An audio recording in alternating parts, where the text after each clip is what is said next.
महाराष्ट्र इमारत आणि बांधकाम कामगार कल्याणकारी मंडळाकडून नोंदणीकृत कामगारांना नंदुरबार शहरातील करण चौफुली कॉम्प्लेक्समधून पेटी आणि भांड्यांचं वाटप करण्यात येत असून गेल्या आठवड्याभरापासून भांडे घेण्यासाठी शेकडो महिला रात्री बेरात्री मुक्काम करत असल्यानं सुरक्षिततेचा प्रश्न ऐरणीवर आलाय। एकूणच संबंधित यंत्रणेविरुद्ध नाराजी व्यक्त करत गावनिहाय लाभार्थ्यांना वाटप करण्याची मागणी होते।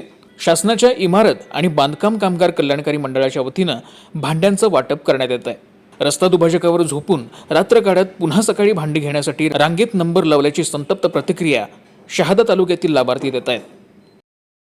शासनातर्फे भांडे आणि पेटीचे वाटप केलेले आहे। त्याच्यासाठी आम्ही 2-3 दिवसापासून रांगेमध्ये उभे राहून उन्हातानामध्ये सगळ्या अडचणी सोसून आमचा नंबर अजूनही लागलेला नाहीये। सकाळपासून उठून ना पाण्याची ना कशाची सोय असल्यामुळे आम्हाला खूप अडचणी सोसाव्या लागत आहे। तर शासनाने म्हणजे आमच्या गावातर्फेही असं पेटी भांडे वाटपसाठी आम्हाला 1-2 कम्प्युटर असं माणसं करून द्यावेत।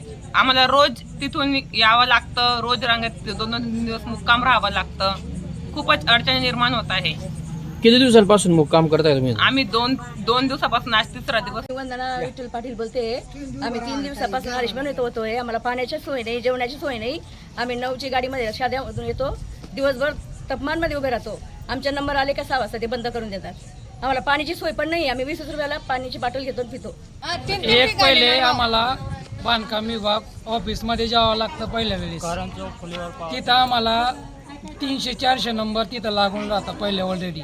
तिथं 3-4 दिवसापासून ऑलरेडी मुक्काम लोक थांबलेले असतात। तिथं कशाची सोय नाही, तिथं ना संडास बाथरूमची सोय, ना पाण्याची सोय, ना कशा जेवणाची वगैरे काही सोय नाही।